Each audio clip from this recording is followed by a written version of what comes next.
प्रहलाद जी पढ़ने गए तो पहले दिन गुरु जी ने पढ़ाया ब्रह्म मिथ्या जगत सत्यम। हमारा वेद कहता है ब्रह्म सत्यम जगत मिथ्या, राक्षस कहते हैं ब्रह्म मिथ्या जगत सत्यम, उल्टा। प्रहलाद जी ने पढ़ा। 6 महीने बाद हिरण्याकश्यप गए गुरुकुल में, बोले हमारा बेटा कुछ पढ़ लिख रहा है कि नहीं? बोले महाराज पढ़ लिख रहा है, आप पूछ लो। और जैसे पूछा तो भक्तराज प्रहलाद अपने पिता को राक्षस के गुरुकुल में नवधा भक्ति सुनाने लगे। भगवान के देवर्षि नारद के मंत्रों का गान करने लगे। हिरण्याकश्यप ने पकड़े बाल पृथ्वी पर पटक दिया, कहा रे दुष्टो, हम राक्षस हैं, तुम हमें उपदेश दे रहे हो। गुरुजी तुमने क्या पढ़ाया इसे? शांडावर्त जी ने कहा, दैत्य गुरु शुक्राचार्य के बेटे ने, बोले हमने कुछ नहीं पढ़ाया, वो तो पढ़ाया पैदा हुआ था, हमने इसको कुछ भी नहीं पढ़ाया महाराज, वो तो पढ़ाया पैदा हुआ है, पढ़ाया। बोले महाराज ये तो हमारे वंश का विद्रोही है। हिरण्याकश्यप को पकड़कर गुरुदेव ने समझाने का प्रयास किया, पर राजा मदान्ध होता है, राजा अपने पद में मद में अंधा होता है, वो किसी के नहीं सुनता। हिरण्याकश्यप ने कहा अपने बेटे के लिए इसे घर ले चलो। घर ले गए। कयाधु को बुलाया, कहा कयाधु कि दैत्य वंश का बालक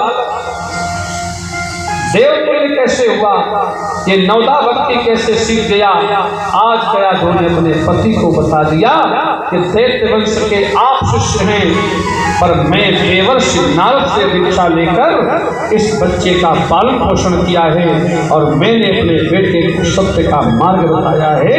हिरण्याकश्यप ने कहा अगर तो पतिव्रता है,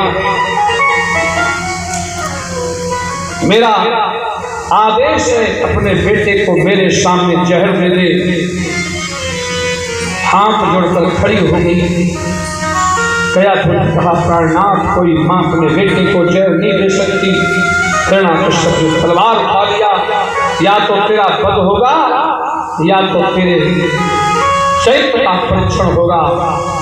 प्रहलाद ने अपनी मां की ओर देखा। 5 साल के बेटे ने कहा मां, क्या तुम्हें अपने गुरुदेव पर और गुरुदेव के मंत्र पर विश्वास नहीं है?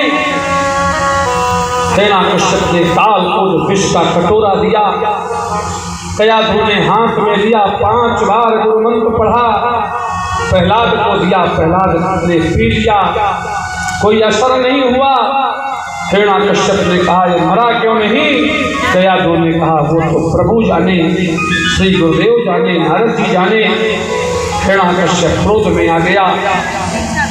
अपने राजमहल के काल कोठरी पर एक कमरे पर कयाधु को बंद किया, एक ने प्रहलाद को कहा 1 वर्ष तक से अन्न जल नहीं देना, दोनों मर जाएंगे, लाशें निकाल कर फेंक देना।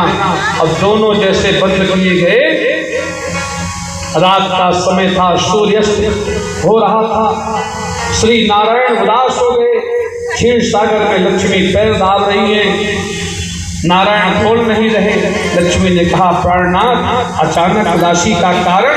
बोले आज तुम्हें राक्षस की पत्नी बनना पड़ेगा, भगवान कह रहे हैं। कयाधु ने कहा महाराज एक बार राक्षस रावण ने सीता के रूप में मेरा हरण किया, आपने वंश नष्ट कर दिया। एक बार द्रौपदी को दुशासन ने चीर खींचा, आपने अपना अवतार बदलकर धागे के रूप में चले गए। आज मुझसे के राक्षस की पत्नी बनो। भगवान ने कहा तुम राक्षस की पत्नी बनो, हम राक्षस के पुत्र बनेंगे। भगवान बन गए प्रहलाद और लक्ष्मी को बना दिया कयाधु, और दोनों के दोनों काल कोठरी में गए। स्वर्ग की 56 भोग की थाली लेकर कयाधु अपने बेटे के रूप में प्रहलाद को खिला रही है। लक्ष्मी जी है और इधर विष्णु भगवान प्रहलाद बने। प्रहलाद के रूप में अपनी माँ को खिला रहे हैं और दोनों भोजन कर रहे हैं। 1 साल बाद जब कारागार का दरवाजा खोला गया, काल कोठरी का दरवाजा खोला गया, देखा गया तो जो 15 किलो के प्रहलाद थे वो 50 किलो के निकले और जो 50 किलो की कयादू थी वो 5 क्विंटल की हो गई। बोलो यज्ञ नारायण भगवान की।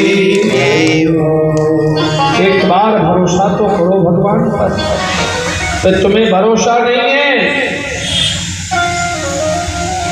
हिरण्याकश्यप ने कहा ये दोनों मरे नहीं।